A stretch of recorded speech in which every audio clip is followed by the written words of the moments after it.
Hello everyone welcome back to brighter classroom तुम्हारे सकलोवे brighter क्लासरूमলৈ পুনৰ এবাৰ স্বাগতম জনাইছো সো যিসকলে 2025ত জিএনএম এন্ট্ৰেন্স এক্সাম দিম বুলি ভাবিছা সো তোমালোকে মোক বহুত দিনৰ পৰা কমেন্ট সেকশনত সুধি আছিলা যে 2025ৰ যেটো জিএনএম এক্সাম হ'ব হেটোৰ এক্সাম ডেটটো কেতিয়া আৰু ফৰ্ম ফিল আপ কেতিয়াৰ পৰা ষ্টাৰ্ট হ'ব লগতে আৰ্টছ টিমৰ ষ্টুডেন্টৰ কাৰণে মানে কিবা স্পেসিফিক সাবজেক্ট ধৰি দিয়া থাকিব নেকি আৰু লগতে কাট অফ কিমান যাব এলিজিবিলিটি ক্ৰাইটেৰিয়া কি এই সকলোখিনি প্ৰশ্নৰ উত্তৰ তোমালোকে এই ভিডিওটোতে পাই যাবা সো আৰু এটা কোৱেশ্চন তোমালোকে সুধিছিলা হেতু হৈছিল স্পট কাউন্সেলিং তো হ'বনে নাই সো স্পট কাউন্সেলিং কি হেতু তোমালোকে এই ভিডিওটোতে গম পাই যাবা আৰু লগতে এবাৰ স্পট কাউন্সেলিং হয়নে নহয় হেখিনিও তোমালোকে এই ভিডিওটোৰ জৰিয়তে গম পাই যাবা সো এতিয়া আমি যদি জিএনএম এক্সামৰ এক্সপেক্টেড ডেটৰ কথা কওঁ তেন্তে তোমালোকে ইয়াত চাব পাৰা যে নোটিছখনত তোমাৰ দিয়া আছে যে 2024 এপ্ৰিলত ওলাইছিল তোমাৰ এইটো নোটিছটো তো ইয়াতে চোৱা তো ইয়াত কোৱা আছে যে applications are invited from the candidates for GNM entrance examination for selection of candidates for admission into GNM course under Director of Health Service Assam in both government and private institute for the session of 2024-2025 তো এইটো তোমাৰ কি হয় গভৰ্ণমেণ্টতো seat পাব পাৰে then প্ৰাইভেটৰ কাৰণেও দুইটাৰ কাৰণে এই এক্সামেই মানে দিব লাগিব দুইটাতে পাবলে যেনিবা তোমালোকৰ কোনোবাই প্ৰাইভেটত পাইছা তো প্ৰাইভেটৰ কাৰণেও এই এছএছইউ এইচএছৰ আন্ডাৰত থকা যিটো জিএনএম হেতুৱে দিব লাগিব আৰু প্ৰাইভেটৰ কাৰণেও তোমালোকে এই এক্সামটোৱে দিব লাগিব এটাই এক্সাম হয় নহলে আগত কি হৈছিল ডিফাৰেন্ট এক্সাম হৈছিল প্ৰাইভেটৰ কাৰণে বেলেগ এটা এক্সাম দিব লাগে তোমালোকে গভৰ্ণমেণ্টৰ কাৰণে বেলেগ দিব লাগে কিন্তু এইবাৰ 2024ত মানে এটা এক্সামতে তোমালোকৰ প্ৰাইভেটৰ কাৰণেও হৈ গৈছিল আৰু গভৰ্ণমেণ্টৰ কাৰণেও হৈ গৈছিল দেন এপ্লিকেশ্যন ফৰ্মটো তোমালোকৰ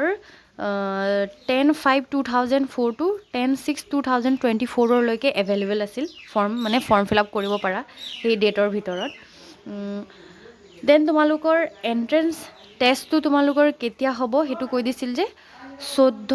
14 জুলাই তাৰিখে সানডে ক'ত হ'ব জেগাখিনিৰ নাম কৈ দিছে গুৱাহাটী ডিব্ৰুগড় শিলচৰ যোৰহাট বৰপেটা তেজপুৰ ডিফু লখিমপুৰ এণ্ড কোকৰাঝাৰ এইকেইটা ডিষ্ট্ৰিক্টত তোমালোকৰ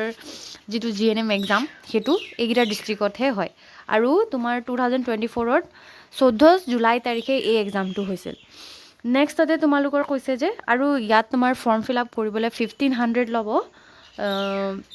জেনাৰেল কেটেগৰীৰ কাৰণে দেন 1200 ল'ব তোমাৰ এছটি এছচি ইডব্লিউএছ ওবিচি এমওবিচিৰ কাৰণে আৰু লগতে Tai Ahom Koch Rajbongshi Moran Matak Chutia community and TGL XTGL category সেই গোটেইখিনিৰ কাৰণে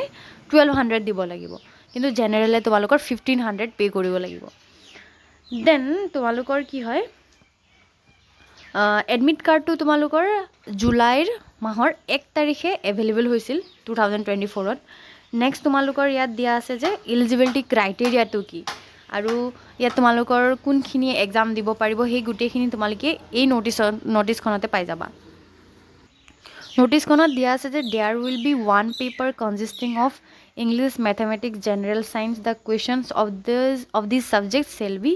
10th ষ্টেণ্ডাৰ্ড তো তোমালোকৰ যেটো এক্সাম হ'ব হেতু 10th ষ্টেণ্ডাৰ্ডৰ লেভেলৰ কুৱেশ্যন আহিব মানে তোমালোকে 10thত পঢ়িছিলা ক্লাছ 10thৰ যিখিনি মেথছ সায়েন্স ইংলিছ যেনেকুৱা কুৱেশ্যন আহে মানে হিমানটো লেভেলৰ কুৱেশ্যন আহে মানে ক্লাছ 10thৰ ষ্টেণ্ডাৰ্ডৰ দেন কি হয় subject English mathematics general science আৰু প্ৰতিটো কুৱেশ্যনতে 1 মাৰ্ককৈ থাকিব মানে 100টা কুৱেশ্যন থাকিব দেন ইয়াত কৈ দিছে যে the examination shall be for 100 marks থাকিব মই ক'লোৱে ইংলিছত থাকিব তোমাৰ 50 মাৰ্কছ মেথমেটিক্সত 25 জেনাৰেল সায়েন্সত 25 আৰু ইয়াত কোনো ধৰণৰ নেগেটিভ মাৰ্কিং নাথাকে তোমালোকে দেখাইছে যে there shall be no negative marks for wrong answers unanswered question shall be awarded 0 mark আৰু যেটো কুৱেশ্যন তোমালোকে নিদিয়া সেইখিনিৰ কাৰণে তোমালোকৰ 0 মাৰ্ক হ'ব মানে যদি তোমালোকে কুৱেশ্যন নম্বৰ 15 যেনিবা তাৰ কোনো এটা অপচনে তুমি চুজ কৰা নাই তেন্তে যদি অপচন চুজ কৰা নাই তেন্তে তুমি তাত 0 মাৰ্ক পাবা নেগেটিভ মাৰ্ক নাথাকে মানে দেন কুৱেশ্যন তোমালোকৰ যেটো হ'ব কুৱেশ্যন পেপাৰ হেতু তোমালোকৰ ইংলিছ আছামিজ দুইটা ল্যাঙ্গুৱেজতে হ'ব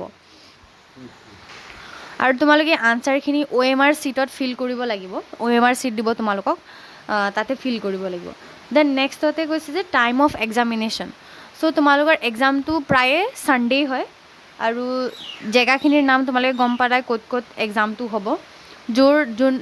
যোনটো ষ্টুডেণ্টৰ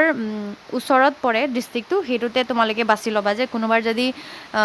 গুৱাহাটীৰ ওচৰতে ক'ৰবাত হয় ঘৰ তেন্তে তোমালোকে গুৱাহাটী বাছি ল'বা সেই মানে ডিষ্ট্ৰিক্টটো গুৱাহাটী বুলি ধৰি ল'বা এক্সাম চেণ্টাৰটো ঠিক আছে দেন টাইম অফ এক্সামিনেশ্যনটো তোমাৰ 11টাৰ পৰা 1টা মানে 2 ঘণ্টা তোমালোকৰ এক্সাম হ'ব ঠিক আছে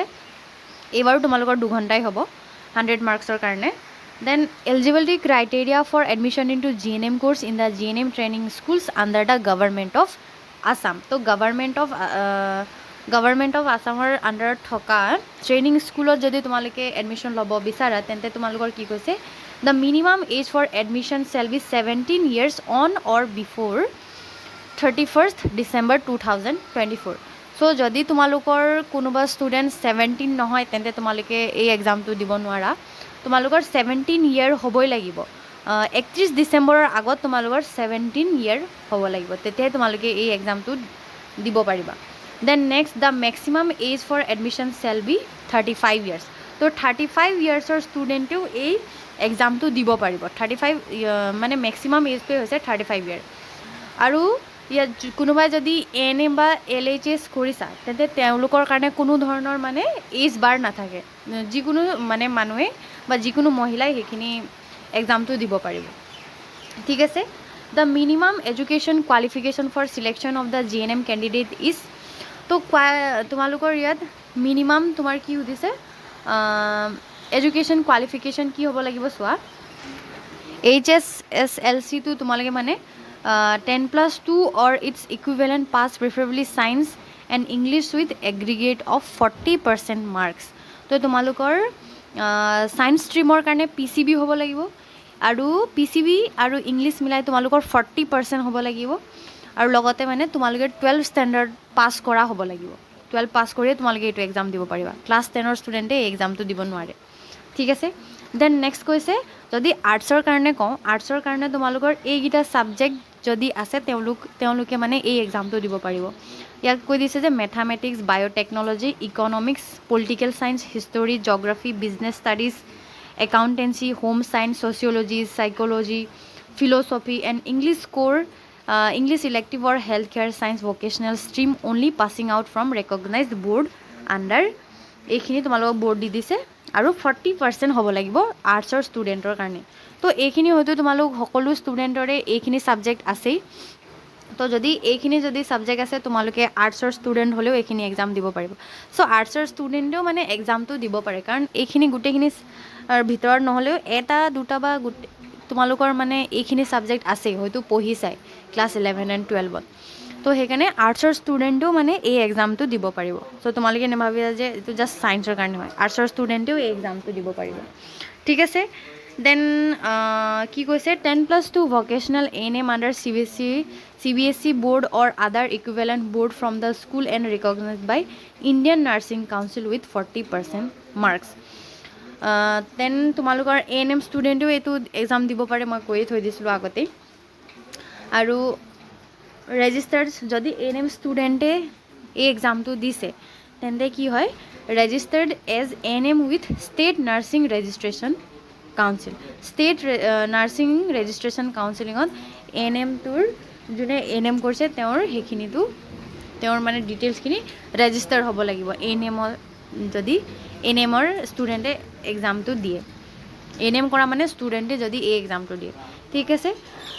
আৰু student should be medically fit হ'ব লাগিব then 10+2 arts or science examination or health care science vocational stream only conducted by national institute or open school with 40% তো এইখিনি মই কথা ক'লোৱেই দেন ৰিজাৰ্ভেশ্যনৰ কথা যদি কওঁ the reservation of seats for GNM training course in government institute shall be as per government norms তো তোমালোকৰ একেবাৰে প্ৰথমতেই যিটো তোমালোকক দি দিছে কি কয় ৰিজাৰ্ভেশ্যনৰ নাম্বাৰছখিনি ৰিজাৰ্ভেশ্যনৰ পাৰ্চেণ্টেজ সেইটো মানে আকৌ চেঞ্জো হৈ গৈছিলে 2024ত চেঞ্জো হৈছিলে কিন্তু এতিয়া তোমালোকৰ প্ৰথমতে কিমান দিছিল OBC MOBCৰ কাৰণে 27% মানে ৰিজাৰ্ভ হৈ থাকে 27% মানে ষ্টুডেণ্টৰ কাৰণে মানে ছিটটো ৰিজাৰ্ভেশ্যন হৈ থাকে দেন ST প্লেনৰ কাৰণে 10%, SCৰ কাৰণে 7%, ST হিলছৰ কাৰণে 5% আৰু EWSৰ কাৰণে 10% ছিট ৰিজাৰ্ভ হৈ থাকে। ঠিক আছে, আৰু তাৰোপৰি টাই আহোমৰ কাৰণে তোমাৰ 11টা ছিট OBC MOBCৰ আণ্ডাৰতে হয় টাই আহোম কমিউনিটি। তো তাৰে ভিতৰত টাই আহোম কমিউনিটিৰ তোমাৰ 11টা ছিট ৰিজাৰ্ভ হৈ থাকে। কোচ ৰাজবংশীৰ কাৰণে 14টা, মৰাণ কমিউনিটিৰ কাৰণে 10টা আৰু চুতীয়া কমিউনিটিৰ কাৰণে 11টা আৰু TGL XTGLৰ কাৰণে 20টা ছিট মানে তোমাৰ ৰিজাৰ্ভ হৈ থাকে। তো গম পাইছে তোমালোকে কিমান ইম্পৰ্টেণ্ট এই এক্সামটো, আৰু অকণমান তোমাৰ কাট অফৰ কাৰণে অকণমান হাৰ্ড হয়। বিশেষ কৰি তোমাৰ এই এক্সামটো ইমান মানে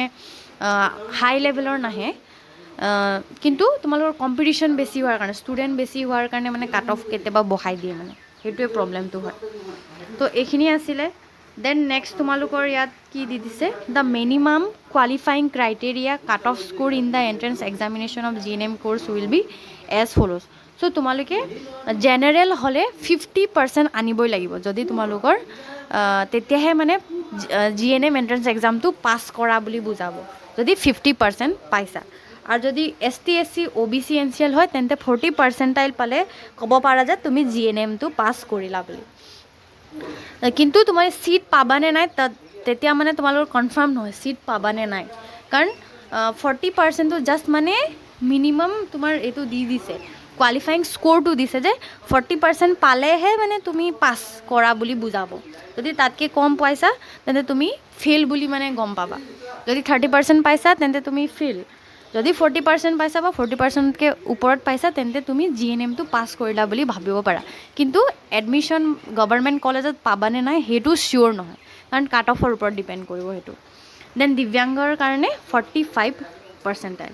আৰু যদি ছিট ভেকেণ্ট থাকে তেন্তে কি হয়, যোনবোৰ ষ্টুডেণ্টে সেই ছিটটো নল'লে তো তাতকৈ অকণমান কম মানে পাৰ্চেণ্টেজ থকা বা অকণমান কম মাৰ্ক পোৱা ষ্টুডেণ্টক সেই ছিটটো মানে দি দিয়ে। ঠিক আছে, চ' এইটো নটিছত তোমালোকে গম পালা যে 14 জুলাই তাৰিখে তোমালোকৰ 2025ত GNM এণ্ট্ৰেন্স এক্সাম হৈছিল। দেন তোমালোকৰ এলিজিবিলিটি ক্ৰাইটেৰিয়া গম পালাই, এইবাৰ অকণমান চেঞ্জো হ'ব পাৰে। তো যদি এক্সামৰ কথা কওঁ, এক্সপেক্টেড ডেটটো তোমালোকে জুলাইয়ে ধৰি ল'বা, তাতকৈ আগতো হ'ব পাৰে কিন্তু দেই, তাতকৈ আগত হ'ব পাৰে কিন্তু পিছত নহয়,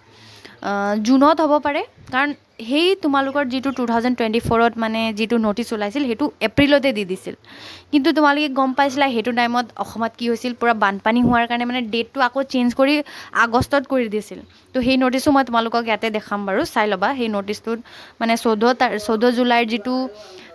ডেট দিছিল এক্সামৰ সেইটো তোমালোকৰ চেঞ্জো কৰি দিছিল, কিন্তু এইবাৰ মে বি অকণমান আগুৱাই দিব পাৰে। তো যিমান পাৰা সোনকালে মানে প্ৰিপেৰেশ্যনটো ষ্টাৰ্ট কৰি দিবা এতিয়াৰ পৰাই। চ' এইটো হৈছে তোমালোকৰ নেক্সট যিটো নটিচ ওলাইছিল, সেই নটিচটো তোমালোকৰ কোৱা হৈছে যে 14 তাৰিখে যিটো এক্সাম হ'ব বুলি কৈছিল, সেই এক্সামটো তোমালোকৰ 11 আগষ্টত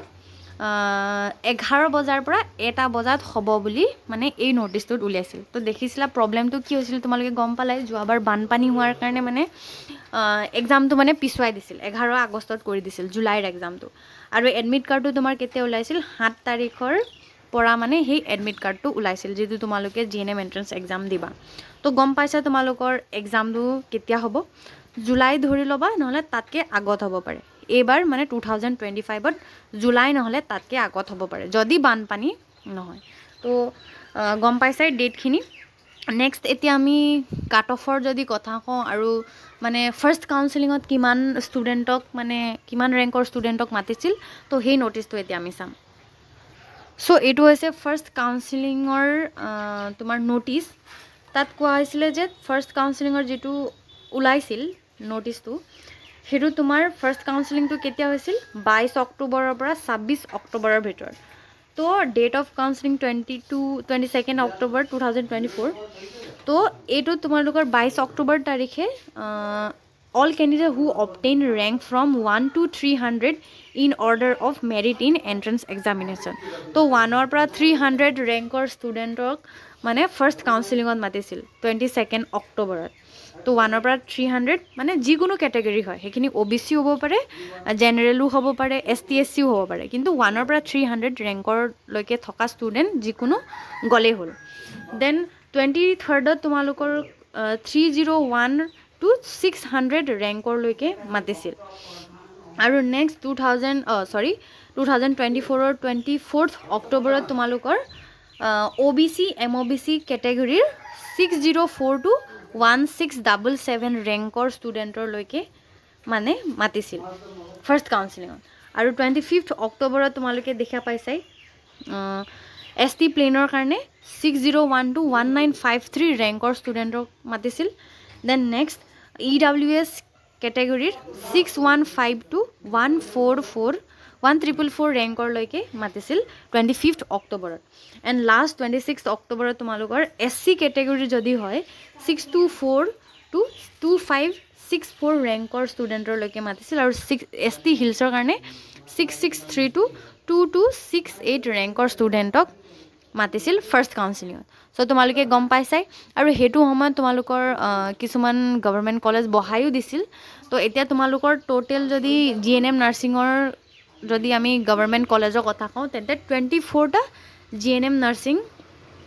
গভৰ্ণমেণ্ট GNM নাৰ্ছিং স্কুল আছে য'ত তোমালোকে এডমিশ্যন ল'ব পাৰা তো তাৰ বিষয়ে আমি এক্সট্ৰাকৈ এটা ভিডিঅ' বনাম যে অসমৰ কোন কোন জিলাত GNM নাৰ্ছিঙৰ স্কুল আছে 24 নাম্বাৰছ অফ GNM নাৰ্ছিঙৰ স্কুলৰ বিষয়ে আমি নেক্সট ভিডিঅ'ত পাতিম দেন নেক্সট যদি তোমালোকে ফাৰ্ষ্ট কাউন্সিলিঙৰ এইখিনি দেখিলা থাৰ্ড কাউন্সিলিঙৰ কথা যদি আমি কওঁ থাৰ্ড কাউন্সিলিঙত তোমালোকে দেখিছা ন'টিছখনতে চাই ল'ব পাৰা তো তোমাৰ থাৰ্ড কাউন্সিলিঙৰ ন'টিছটো হৈছে এইটো তো ইয়াত থাৰ্ড কাউন্সিলিঙৰ ন'টিছটো তোমালোকৰ 24 ডিচেম্বৰত হৈছিল থাৰ্ড কাউন্সিলিঙৰ ন'টিছটো তো ইয়াত তোমালোকৰ কি হয় all candidates belonging to general category up to rank 950 তো জেনেৰেল কেটেগৰী 950 ৰেংকৰলৈকে তোমালোকৰ থাৰ্ড কাউন্সিলিঙত মাতিছিল দেন নেক্সট EWS কেটেগৰীত 1428 ৰেংকৰলৈকে মাতিছিল দেন নেক্সট OBC MOBCৰ কাৰণে 1714 ৰেংকৰলৈকে মাতিছিল আৰু যদি TGL XTGL 2428 ৰেংকৰলৈকে দেন মৰাণ কমিউনিটি যদি হয় 4242 দেন মটক কমিউনিটিৰ 9909 ৰেংকৰলৈকে মাতিছিল আৰু টাই আহোম কমিউনিটিৰ 1746 দেন চুতীয়া কমিউনিটিৰ 2233 ৰেংকৰলৈ আৰু যদি SC কেটেগৰী হয় তেন্তে 82 দেন ST প্লেনৰ কাৰণে 2211 আৰু ST হিলছৰ কাৰণে 2557 আৰু যদি PW কেটেগৰী হয় তেন্তে ৰেংক 9665 ৰেংকৰলৈকে থাৰ্ড কাউন্সিলিঙত মাতিছিল তো গম পাইছা যোৱাবাৰ কাট অফটো তোমালোকৰ অকণমান ল' গৈছিল কাৰণ কলেজসমূহ বহাই দিছিল GNM নাৰ্ছিং স্কুলো বহাই দিছিল সেইকাৰণে মানে কাট অফ অকণমান ল' গৈছিল তো সেইখিনিয়ে আছিল তোমালোকৰ কাট অফৰ কথা কাট অফ তোমালোকে দেখিছাই যোৱাবাৰ অকণমান ল' গৈছিল আগতকৈ যিহেতু GNM নাৰ্ছিং স্কুলো বহাই দিছিল এতিয়া তোমালোকে গম পাইছাই 24টা GNM নাৰ্ছিং স্কুল আছে চ' তোমালোকে যিকোনো তাত পাবলৈ ভালকৈ পঢ়িব লাগিব অবভিয়াছলি তো দেখিলাই কি আছিলে আৰু যদি তোমালোকৰ স্পট কাউন্সিলিঙৰ কথা কওঁ তো স্পট কাউন্সিলিংটো হৈছে সেই যিটো কাউন্সিলিং হয় স্পট কাউন্সিলিঙত যিকোনো ষ্টুডেণ্টে যাব পাৰে যিমান ৰেংকৰ ষ্টুডেণ্টেও যাব পাৰে চ' যোনে তাত ফাৰ্ষ্টে যায় আৰু এডমিশ্যন লয় তাকে মানে এডমিশ্যন দি দিয়ে যেনিবা 4222 মোৰ যেনিবা ৰেংক আৰু যেনিবা কাৰোবাৰ 500 যদি মই আগতে গৈছোঁ তেন্তে মই মানে এডমিশ্যনটো পাই যাম আৰু যদি 200 ৰেংকৰ যদি ষ্টুডেণ্টে পাছত গৈছে তেন্তে যদি চিট খালী নাই তেন্তে সেই ষ্টুডেণ্টে মানে চিট নাপায় চ' যিমানে সোনকালে এডমিশ্যনৰ কাৰণে যায় য'ত মাতে তাত যাব লাগিব তো স্পট কাউন্সিলিং আৰু ন'টিছটো আগতীয়াকৈ দি দিয়ে চ' তোমালোকে যোনে ফাৰ্ষ্টে যাব তাকে মানে ফাৰ্ষ্ট প্ৰেফাৰেঞ্চ দিয়ে তো বুজি পাইছা স্পট কাউন্সিলিং মানে কি চ' এইবাৰ যদি চিট খালী হয় তেন্তে স্পট কাউন্সিলিং হ'ব কাৰণ অলৰেডি এইবাৰ মানে বহুতো ষ্টুডেণ্টক লৈ ল'লে মানে GNM নাৰ্ছিং স্কুলত মানে 24 numbers of GNM nursing school আছে ন তাত মানে গোটেইখিনি ষ্টুডেণ্টকে অলমষ্ট এতিয়া মানে চিট ফুল হৈ গ'ল তো এইবাৰো মে বি হ'ব পাৰে যদি চিট খালী হয় তো এইখিনিয়ে আছিল eligibility criteria expected exam date so' গোটেইখিনি কুৱেশ্যনৰ আনচাৰ তোমালোকে এই ভিডিঅ'টোতে পাই গ'লা চ' যদি তোমালোকে 2025ৰ GNM এণ্ট্ৰেন্স এক্সামৰ প্ৰিপেৰেশ্যন আমাৰ সৈতে কৰিব বিচাৰা তেন্তে আমাৰ অনুশীলন 2025 জইন কৰিব পাৰা য'ত তোমালোকে ক্লাছসমূহ লাইভ আৰু ৰেকৰ্ডেড ফৰ্মতে পাবা আৰু সম্পূৰ্ণ চিলেবাছ কভাৰ কৰা হ'ব আৰু ইয়াত তোমালোকৰ ডাউট ছলভিং ছেশ্যনো থাকিব PDF নোটছ পাবা ডেইলি প্ৰেক্টিছ প্ৰব্লেমো পাবা তো সেইখিনি তোমালোকে মানে ফেচিলিটি পাবা যদি আমাৰ অনুশীলন 2025 জইন কৰা যিটো তোমালোকৰ GNM এণ্ট্ৰেন্স এক্সামৰ কাৰণে হয় তো ইয়াত প্ৰায়ভাগ ষ্টুডেণ্টে এতিয়া জইন কৰিছে আৰু আমাৰ বহুতো এতিয়া ক্লাছসমূহ হৈ গৈছে চ' যদি তোমালোকে জইন কৰিব বিচাৰা তেন্তে আমাক কণ্টেক্ট কৰিলে হ'ল আৰু ইয়াৰ প্ৰাইচটো হৈছে 2000 চ' যদি তোমালোকে ল'ব বিচাৰা তেন্তে স্ক্ৰীণত এটা নাম্বাৰ দিয়া হ'ব সেই নাম্বাৰটোতে কণ্টেক্ট কৰিলে হ'ল আৰু আমাৰ হোৱাটছএপ গ্ৰুপো জইন কৰি ল'বা সেইটো তোমালোকক আমি ডেছক্ৰিপশ্যনতে লিংকটো প্ৰভাইড কৰি দিম চ' আজিলৈ ইমানে চ' যদি তোমালোকে আমাৰ ভিডিঅ'বোৰ ভাল পাইছা তেন্তে লাইক শ্বেয়াৰ এণ্ড ছাবস্ক্ৰাইব কৰি দিবা চ' আজিলৈ ইমানে থেংক ইউ